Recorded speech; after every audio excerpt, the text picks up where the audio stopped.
Hi, ladies, gents. Okay, so as you saw in my conspicuously epic description of this video, there's going to be some life-altering information that you're going to receive about it, and it is about what you see on the screen, the Fibonacci sequence, otherwise known as the divine proportion. And if you look at what's sitting on the board in front of you now, the numbers 1, 1, 2, 3, 5, 8. And then if you take 1 and put it over 1, 2 over 1, 3 over 2, 5 over 3, 8 over 5, 13 over 8, that's where these fractions come from. And that's really what you're getting at in the textbook when you read the question.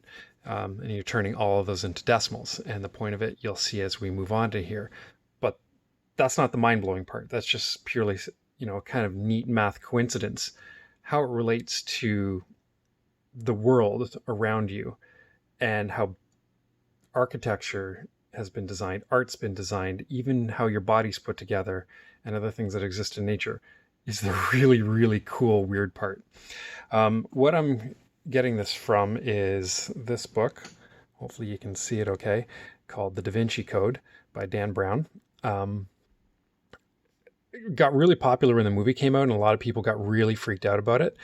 And it's because Dan Brown is really good at taking some facts and a whole bunch of fiction and marrying them so well together that it's difficult to tell, what's fact and what's fiction, because it all sounds the same. So the other thing with this, it challenges some beliefs that are taught. And again, what we keep saying is, like, the book's not bad. It's a book. It's meant as a piece of fiction. So just take it as a piece of fiction.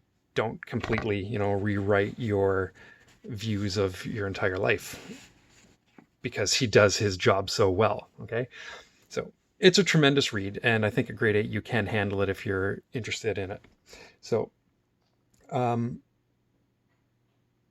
there's two characters here, one character that's really important. His name is Robert Langdon. He's a professor. He's at Harvard, so a very, very prestigious university in the US. And he's having sort of a flashback to a class that he was teaching, a math class, art history, about the Fibonacci sequence. So that's going to read to you.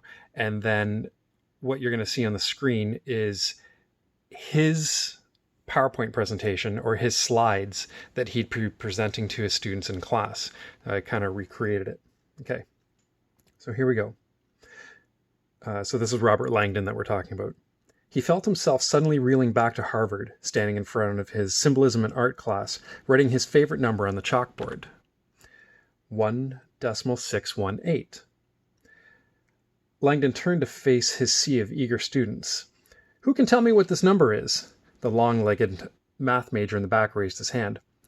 That's the number phi. He pronounced it phi. Nice job, Stettner, Langdon said. Everyone, meet phi. Not to be confused with pi, Stettner added, grinning. As we mathematicians like to say, pi is one h of a lot cooler than pi. Because there's an h in it and pi doesn't. I know, it's worse than my math jokes.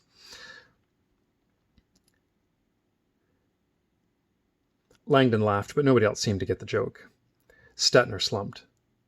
This number phi, Langdon continued, 1.618, is a very important number in art. Who can tell me why? Stettner tried to redeem himself. Because it's so pretty? Everyone laughed. Actually, Langdon said, Stettner's right again. Phi is generally considered to be the most beautiful number in the universe. The laughter abruptly stopped, and Stettner gloated.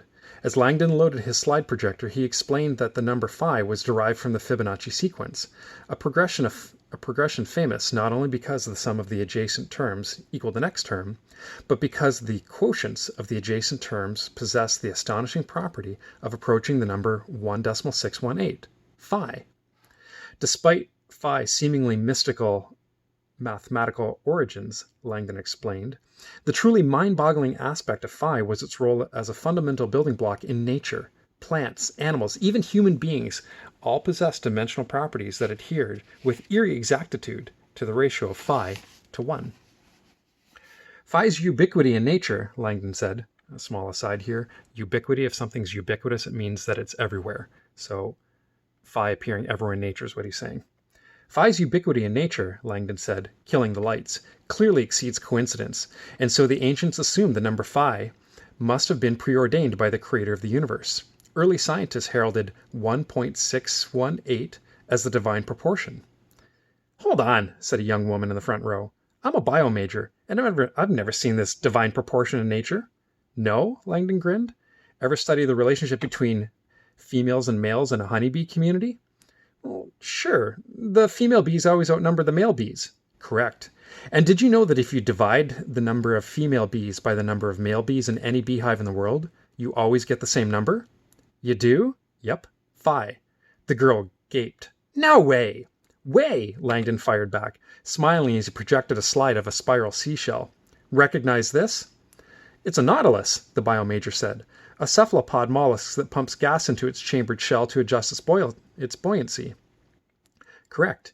And can you guess what the ratio is of each spiral's diameter to the next? The girl looked uncertain as she eyed the concentric arcs of the nautilus spiral. Langdon nodded. Phi, the divine proportion, 1.618 to 1. The girl looked amazed. Langdon advanced to the next slide, a close-up of a sunflower's seed head. Sunflower seeds grow in opposing spirals. Can you guess the ratio of each rotation's diameter to the next? Phi, everyone said. Bingo. Langdon began racing through slides now.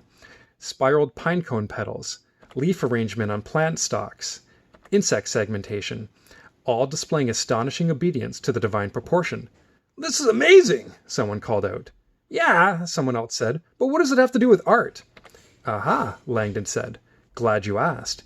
He pulled up another slide, a pale yellow parchment displaying Leonardo da Vinci's famous male nude, the Vitruvian Man, named for Marcus Vitruvius, the brilliant Roman architect who praised the divine proportion in his text, De Architecturia. Nobody understood better than Da Vinci the divine structure of the human body. Da Vinci actually exhumed corpses to measure the exact proportions of human bone structure. If you're exhuming a corpse, you're digging it up. He was the first to show that the human body is literally made of building blocks whose proportional ratios always equaled phi. Everyone in class gave him a dubious look. Don't believe me? Langdon challenged. Next time you're in the shower, take a tape measure. A couple of football players snickered. Not just you insecure jocks, Langdon prompted. All of you, guys and girls. Try it. Measure the distance from the tip of your head to the floor. Then divide that by the distance from your belly button to the floor. Guess what number you get? Not phi, one of the jocks blurted out in disbelief. Yes, phi, Langdon replied. 1.618. Want another example? Measure the distance from your shoulder to your fingertips. Then divide it by the distance from your elbow to your fingertips. Phi again. Another? Hip to floor divided by knee to floor. Phi again. Finger joints, toes, spinal divisions. Phi, phi, phi. My friends, each of you is a walking tribute to the divine proportion. Even in the darkness, Langdon could see they were all astounded. He felt a familiar warmth inside. This is why he taught. My friends, as you can see, the chaos of the world has an underlying order. When the ancients discovered phi, they were certain they had stumbled across God's building block for the world. And they worshipped nature because of that. And one can understand why. God's hand is evident in nature, and even to this day there exist pagan, Mother Earth revering religions. Many of us celebrate nature by the way the pagans did, and don't even know it. May Day is a perfect example, the celebration of spring, the earth coming back to life and to produce her bounty. The mysterious magic inherent in the divine proportion was written at the beginning of time. Man is simply playing by nature's rules, and because art is man's attempt to imitate the beauty of the Creator's hand, you can imagine why we might be seeing a lot of instances of the divine proportion in art this semester. Over the next half hour, Langdon showed them slides of artwork of Michelangelo, Albrecht Dürer, Da Vinci, and many others, demonstrating each artist's intentional and rigorous adherence to the divine proportion in the layout of his compositions. Langdon unveiled phi in the architectural dimensions of the Greek Parthenon, the pyramids of Egypt, even the United Nations buildings in New York. Phi appeared in the organized structures of Mozart's sonatas, Beethoven's Fifth Symphony, as well as the works of Bartók, Debussy, and Schubert. The number phi, Langdon told them, was even used by Stradivarius to calculate the exact placement of the F-holes in the construction of his famous violins. In closing, Langdon said, walking to the chalkboard. We return to symbols. He drew 5 intersecting lines that formed a 5-pointed star. This symbol is one of the most powerful images you will see in this term. Formerly known as the pentagram, or pentacle, as the ancients called it, this symbol is considered both divine and magical by many cultures. Can anyone tell me why this might be? Stetner, the math major, raised his hand. Because if you draw a pentagram, the lines automatically divide themselves into segments according to the divine proportion. Langdon gave the kid a proud nod. Nice job. Yes, the ratios of line segments in the pentacle all equal phi, making this symbol the ultimate expression of the divine proportion. For this reason, the 5-pointed star has always been the symbol for beauty and perfection associated with the goddess and the sacred feminine. The girls in class beamed. One note, folks. We've only touched on Da Vinci today, but we'll be seeing a lot more of him in the semester. Leonardo was a well-documented devotee of the ancient ways of the goddess. Tomorrow, I'll show you his fresco, The Last Supper, which is one of the most astonishing tributes to the sacred feminine you will ever see. You're kidding, right? Somebody said. I thought the Last Supper was about Jesus. Langdon winked. There are symbols hidden in places you would never imagine. And that's it for now. Okay, so give number 8 on page 168 a try. You should, after watching this, have a good idea about where those fractions are coming from, as well as how I started. And if you change each of those fractions into a decimal and keep going, you will get the pattern. It won't be a subtle pattern. It will be like a smack you in the face kind of pattern, which you should also completely understand after watching this video. Okay? As far as what to do, at the beginning, I only showed you up to, actually here, let me just go back to the beginning. So I've got this in front of me. So this is what they show in the textbook, going up to 89. So you're going to have to keep calculating the next numbers past it. So, and again, where they come from, 1 plus 1 is 2. 1 plus 2 is 3. 2 plus 3 is 5. 5 plus 8 is 13. 34 plus 55 is 89. So you're going to have to keep going. 55 plus 89 is the next one. Do at least the next 5 to 7 numbers and keep turning them into fractions, keep turning the fractions into decimals, and then you'll get where it's going with this. Okay? Hope you enjoyed it.